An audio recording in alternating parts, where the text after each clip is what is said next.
Je voudrais prier cette fois-ci. Père éternel, nous te rendons grâce pour ta parole qui est la vérité. Nous te faisons confiance parce que toi, tu es au-dessus des choses matérielles et techniques et nous te prions de prendre le contrôle toi-même pour que ta parole puisse être diffusée et que ton peuple puisse être édifié et aussi ceux qui attendent de toi puissent trouver, Seigneur, les ressources morales et spirituelles qu'ils cherchent. Bénis-nous au nom de Jésus-Christ. Amen. Voilà, amis auditeurs, nous allons donc continuer notre petite série sur vivre les 10 commandements aujourd'hui. Et nous allons donc rentrer dans le vif du sujet, dans le troisième point, donc le 3.2. Tu ne feras pas de sculpture sacrée, ni de représentation de ce qui est en haut dans le ciel et aussi en bas, donc sous le ciel, en bas sous la mer, etc., sous la terre. Et bon, on ne va pas lire tous les versets. Bon, ce texte-là, qui fait partie de la loi morale, nous le disons et nous le répétons, cette parole, tu ne feras pas de sculpture sacrée ni de représentation de ce qui est en haut dans le ciel, en bas sous le ciel, en bas sous la mer, en haut donc dans les airs, eh bien, cette parole est toujours valable. Ça fait partie de la loi morale. Euh, il est évident qu'on adore Dieu en esprit et en vérité. C'est ce que dit le Christ, notre Seigneur Jésus. Dans Jean chapitre 4, au verset 23, tu adoreras l'Éternel ton Dieu en esprit et en vérité. Aucune représentation quelconque de la personne de Dieu. On a soit un être humain, animal ou autre créature. Donc Dieu est esprit et un esprit n'a pas de forme. Il faut vraiment que ce soit, je vais dire, quelque chose qui rentre dans les consciences. Et je crois que ça va enlever toutes sortes de problèmes de représentativité de race et de culture et autres, parce que Dieu n'a pas de couleur, puisqu'il est un esprit. Un esprit n'a pas de forme, un esprit n'a pas de corps. Donc c'est pour ça que la Bible parle en ce sens. Donc Jésus nous dit, comme quoi que on n'a pas le droit de faire de sculpture, on n'a pas le droit de faire de statue, on n'a pas le droit de faire une forme de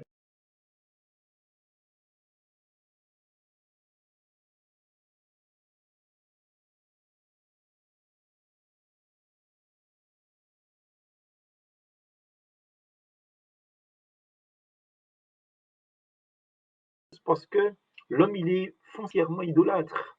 Donc, quand nous lisons la parole de Dieu, en l'occurrence, concernant le peuple d'Israël, mais nous constatons qu'effectivement, que les Israélites, eux, ils ont invoqué l'arche de manière magique. Ils ont invoqué l'arche de manière superstitieuse pour les protéger.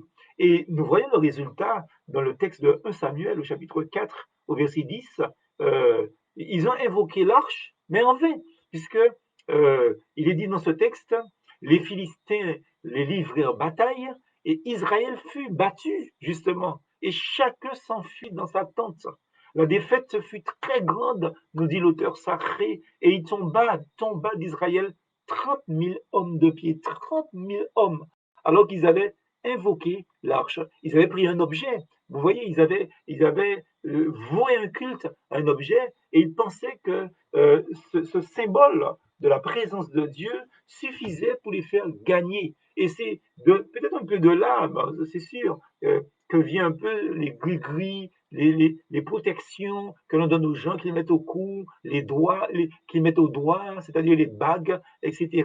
On appelle ça aussi, une fois, je me rappelle avoir prié pour une famille qui avait un enfant qui était dans une situation assez particulière, je ne vais pas m'étendre dessus, et on lui avait donné ce qu'on appelle un préservatif. Alors ça n'a rien à voir avec justement la sexualité, c'est un petit coussin dans lequel il y a des ossements, de la chair, etc. Et quand on a ouvert ça, ça sentait à des kilomètres, hein, vous voyez. Donc, ça, c'était censé protéger donc cet enfant. Alors, ce n'était pas le cas, justement, parce qu'ils ont fait venir un pasteur pour prier pour lui, justement pour elle, parce que c'était une petite fille. Alors, vous comprendrez comme quoi que le fait d'évoquer des objets ou des statues crée de la superstition. C'est un peu la magie, n'est-ce pas? C'est un peu occulte. Et il est évident comme quoi qu'il faut faire très attention En tout cas, quand Israël a, d'une certaine manière, invoqué l'arche de manière magique ou superstitieuse, eh bien, ils ont perdu près d'une trentaine de milliers d'hommes. Vous voyez, donc, ça veut dire qu'on voit que les statues,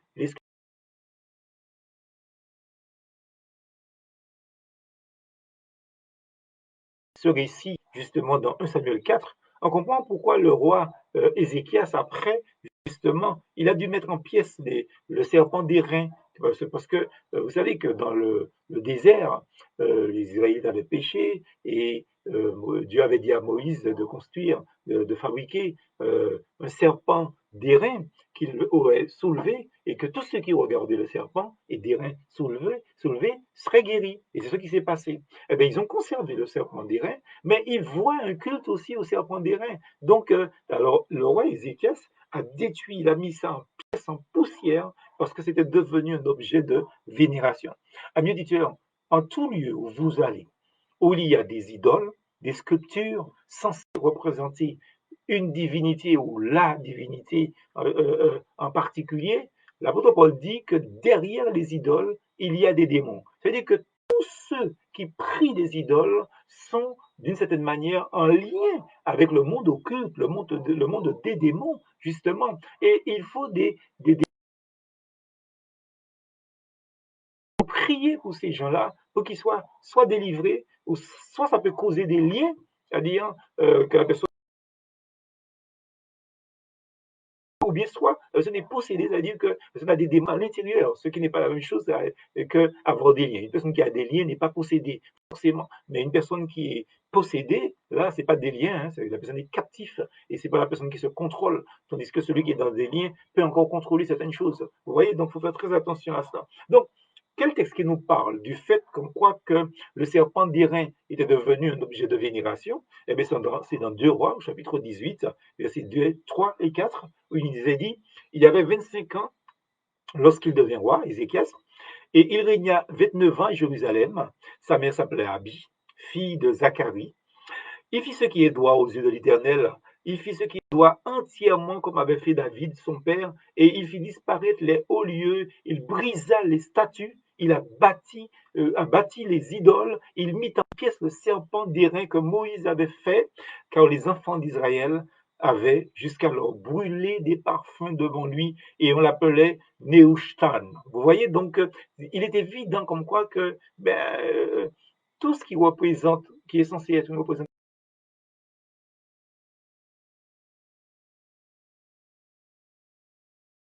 avec vous, c'est que il est dit, tu n'utiliseras pas le nom de l'Éternel ton Dieu en vain, c'est-à-dire à la légère, n'est-ce pas? Vous savez que les Israélites prenaient Dieu à témoin dans leur serment, n'est-ce pas? Dans le livre du Lévitique, au chapitre 19, au verset 12, il est écrit, vous ne jurerez point faussement par mon nom, car tu profanerais, pardon, le nom de Dieu, le nom de ton Dieu, je suis l'Éternel. Ne pas prendre le nom de l'Éternel en vain. Donc, c'est écrit dans Lévitique chapitre 19, verset 12. Donc, comme d'habitude, on signifie les textes. Donc, mais ça, c'est dans l'Ancien Testament, mais dans le Nouveau Testament, ça va encore beaucoup plus loin. C'est Jésus qui parle. Il dit, vous avez encore appris qu'il a été dit aux anciens, tu ne te parjureras point, mais tu t'acquitteras envers le Seigneur de ce que tu as déclaré par serment. Mais moi, dit Jésus, je vous dis de ne jurer aucunement, ni par le ciel, parce que c'est le trône de Dieu, ni par la terre, parce que c'est son marchepied, ni par Jérusalem, parce que c'est la ville du grand roi. Ne jure pas non plus par ta tête, car tu ne peux rendre blanc ou noir aucun de tes cheveux. Que votre parole soit oui, oui, que votre parole soit non, non. Ce qu'on y ajoute, dit Jésus, bien, vient du malin. Vous voyez? Donc, et Jacques, le petit frère du Seigneur, dit un peu la même chose. Avant toute chose, mes frères, ne jurez ni par le ciel, ni par la terre, ni par aucun autre serment, mais que votre oui soit oui et que votre non soit non, et afin que vous ne tombiez pas donc sous le jugement. Donc c'est important. Et puis il y a des tas de textes qui parlent de ça. Donc n'affirmons pas des choses en disant je te le jure, ou bien sous la tête de ma mère, sous la tête de mon père, sous la tête de mes enfants, sous la tête de je ne sais qui et je ne sais quoi. Le Seigneur nous dit, si on nous demande quelque chose, de dire oui. Si les gens veulent nous croire, tant mieux. Si les gens ne veulent pas nous croire, ben tant pis pour eux. Mais on ne va pas aller faire serment pour justement euh, permettre que des personnes puissent ben, avoir confiance en nous, nous faire confiance de la parole que nous leur disons. Donc, que les gens croient, c'est bien. Qu'ils ne croient pas, ben, tant pis pour eux. C'est pas tant pis pour nous, c'est pas tant pis pour eux. Parce que nous savons que nous disons la vérité. Et il est important que, en quoi que vous fassiez, donc quoi que vous disiez, évitez de dire, je le jure, sous ma tête ou sous la tête de ma mère, etc. Évitez de faire ces choses. C'est ce que Christ dit. En fait, il dit, comme on fait ça, justement, on commence à dire sous la tête de ceci ou ça, eh bien, ça vient du malin, justement. Et il ne nous faut pas jurer pour convaincre les gens. Et il faut que les gens apprennent à avoir confiance en nous. Le Seigneur nous demande de parler selon la vérité. Et il est évident comme quoi que chacun doit apprendre à parler selon la vérité. Ne jurez pas, n'est-ce pas? C'est ce que dit le Seigneur. Alors, n'affirmons pas aussi que vous savez, il y a beaucoup de personnes qui aiment dire Dieu m'a dit. Donc, et souvent, on emploie ces mots-là pour imposer nos idées ou notre autorité. Et je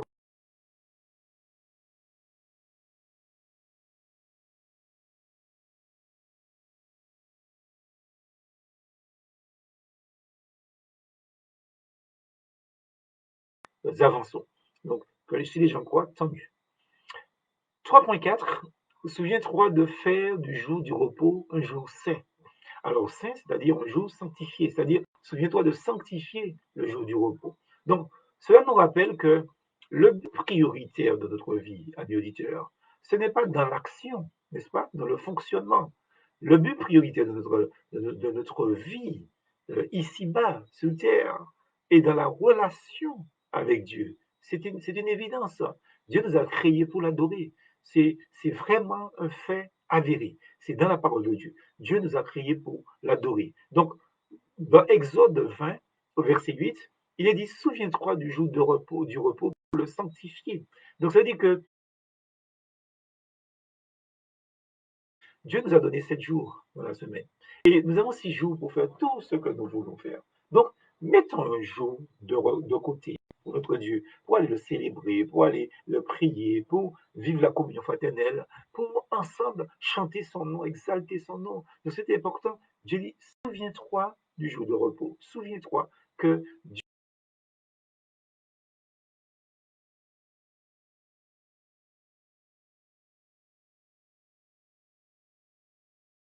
a une convention. Et il y avait une convention qui avait été adoptée en 1793. Et cette convention-là, c'était le calendrier républicain. Et le calendrier républicain était ce qui remplaçait les semaines des 7 jours par des périodes de 10 jours. Et on appelait cela justement les décades. Les décades. Euh, Qu'est-ce qui se passe? C'était que le but était de détruire en fait je vais dire, euh, tous les repères de l'Ancien Régime, donc qui avait précédé, bien sûr, y compris, surtout, donc, ceux de nature religieuse. Et nous savons que la France, elle est championne dans cela pour pouvoir lutter contre la foi, en quelque part, d'une manière très subtile. Donc, ils changent le calendrier, ils appellent ça les décades, le calendrier de 7 jours, pour mettre en fait une sorte de calendrier républicain de 10 jours. Donc, vous voyez, l'homme politique français, qui était certainement un grand homme et qui avait peut-être du caractère, cet homme-là, un politique français qui était député, qui s'appelait Jean-Denis Lanjuinet. Donc, qui était aussi d'ailleurs un juriste de formation, eh bien, quand il a entendu cela à l'Assemblée nationale pour pouvoir voter cela. Donc, ça n'a empêché qu'on ait voté donc cette loi pour les décades. Mais cet homme s'est levé et il a dit cette phrase que je voudrais vous citer, une petite portion de ses propos à l'Assemblée nationale dans les années 1700, donc de cet homme. Il a dit, le décadie, on appelle ça les décades ou le décadie, le décadie ne s'accorde point avec la nature.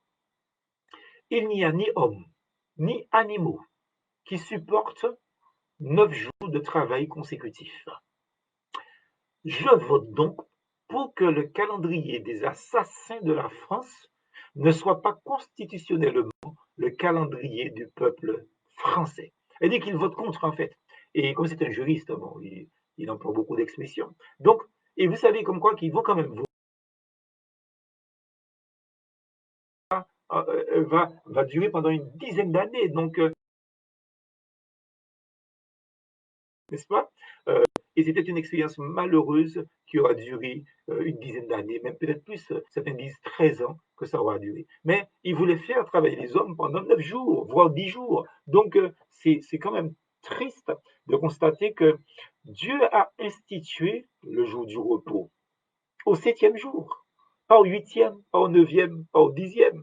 Dieu a institué dans la Bible le jour du repos qui est le septième jour. Et il a fait dans sa sagesse infinie pour notre bien. Si Dieu a décidé que l'homme va travailler 6 jours et doit se reposer le septième jour, c'est que Dieu qui a créé l'homme, qui a construit, qui a tissé l'homme, il connaît le fonctionnement de l'homme et ses limites. Et l'homme ne peut pas décider pour l'homme de combien de temps il est possible pour lui de travailler parce que Dieu s'est trompé en quelque part. Vous voyez? Donc, quand on décide de faire des choses comme ça, par voie parlementaire, etc., il y a un esprit derrière ça, c'est le diable qui veut détruire l'œuvre de Dieu. D'une manière ou d'une autre, il s'attaque à l'œuvre de Dieu. Donc, certes, déjà, on ne peut pas travailler, en fait,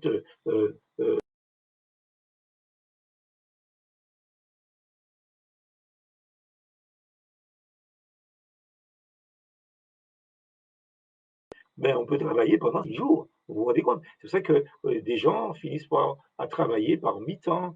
Et quand on prend sa retraite même, on ne retravaille pas, je vais dire, à plein temps. Il y a des personnes qui reprennent une activité professionnelle, mais aussi à mi-temps. Donc, parce que notre corps et notre esprit ont besoin d'une coupure dans leur activité pour que l'épuisement ne nous gagne pas. Sinon, tout le monde mourrait, je veux dire, à 20 ans, s'il fallait travailler 10 jours, 11 jours, 15 jours, 20 jours, sans s'arrêter. Donc, il faut bien comprendre. D'ailleurs, dans les grandes institutions, etc., les hôpitaux et autres, les gens travaillent pendant 3, 4 jours. Après, ils ont 2 jours de repos tout de suite. Vous voyez, donc, parce qu'on estime que la personne a besoin de renouvellement psychologique, physiologique, etc., etc. Donc, c'est important de comprendre ça. Il ne faut pas que l'épuisement nous gagne. Donc, mais aussi parce que nous avons besoin de ne pas être pris au piège, je vais dire, d'un activisme effréné qui nous fait oublier l'essentiel. Et c'est quoi l'essentiel? L'essentiel, c'est ce jour. Dieu nous demande de le sanctifier. C'est-à-dire, sanctifier, ça veut dire de le mettre à part. Un jour qui doit être mis à part. Sinon, nous risquons d'oublier Dieu. Nous risquons d'oublier que nous dépendons de Dieu et de manquer un temps pour, justement, où il désire nous parler. Et le jour où Dieu nous parle, tous ensemble, mais c'est quand on est à la maison du Seigneur, avait dit je suis dans la joie, quand on me dit allons dans la maison du Seigneur. Mais nous devons profiter de ce moment-là parce que Dieu veut nous parler. Dieu nous demande donc de le sanctifier, de le mettre à part pour lui. Sinon, nous risquons de l'oublier. D'accord? On a dit ça et c'est important de le répéter pour nous. Qu'est-ce que Dieu dit? Dans Matthieu chapitre 4, par la bouche du Seigneur Jésus-Christ, qu'il il va répéter ce que Dieu dit. Il dit, l'homme ne vivra pas de pain seulement, mais de toute parole qui sort de la bouche de Dieu. Matthieu chapitre 4, au verset 4. Donc c'est important. Ne manquons pas donc euh, ce temps, n'est-ce pas, précieux, ce temps de qualité que Dieu nous offre pour notre bien. Le culte du dimanche, n'est-ce pas, dans l'assemblée, avec les frères et sœurs, dans le partage de la communion fraternelle, des prières, des chants, etc., de l'écoute de la parole, de la lecture de la parole. Ne ratons pas ce temps-là. Dimanche, venez à l'église, venez à l'église. Cela demande d'y réserver du temps et même de réserver un jour entier. Vous savez, ce que j'aime beaucoup,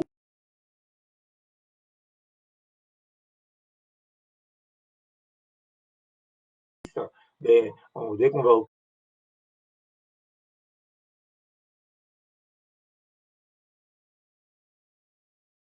culte, on a dit Amen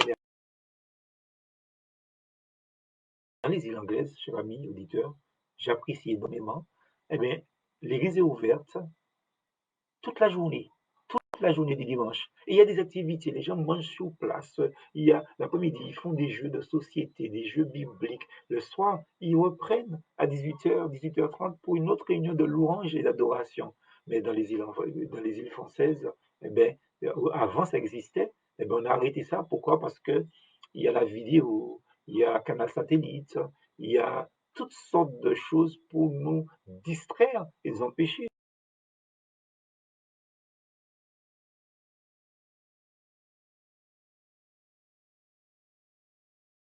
Des gens proposaient des chants, des gens, on faisait la louange, on faisait des débats, on faisait de l'évangélisation, on faisait toutes sortes de choses. Et puis au fur et à mesure, les gens commencent à rester chez eux.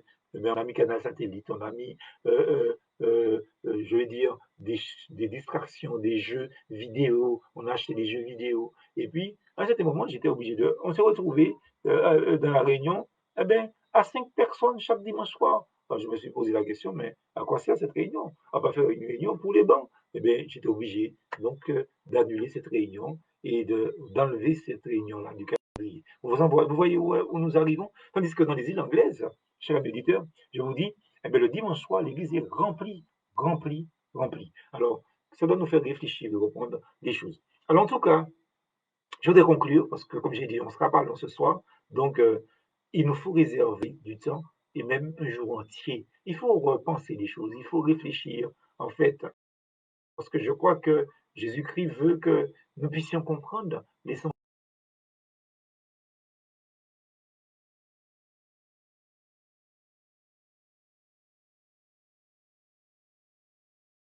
s'éloigne de l'essentiel et évidemment, eh bien, prennent le dessus sur la chrétienté. Et Dieu nous dit qu'un jour, il faut séparer ce qui est vil, ce qui est sans importance de notre fonctionnement, afin que nous puissions voir sa gloire. Alors voilà, donc je ne vais pas être plus long avec vous, puisqu'on a des difficultés avec Internet. Je voudrais prier. Seigneur, nous te rendons grâce pour ta parole. Elle est la vérité. Merci de nous l'avoir donné, nous rappeler ces choses concernant les 10 paroles. Nous te prions pour que véritablement tu nous aides à ne pas fabriquer une personne à partir d'objets inanimés pour te représenter. Merci aussi de nous aider à mettre de côté ce jour que tu veux que nous puissions te célébrer, pour que nous puissions te célébrer, ce jour du repos, parce que tu nous as créés d'abord pour te célébrer. Que ton nom soit béni par Jésus-Christ. Amen. Voilà, chers amis auditeurs, nous rendons grâce à Dieu pour toutes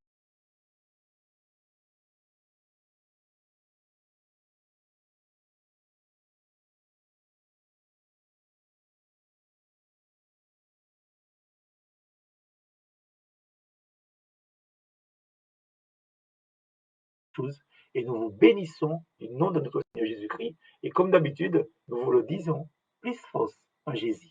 À bientôt.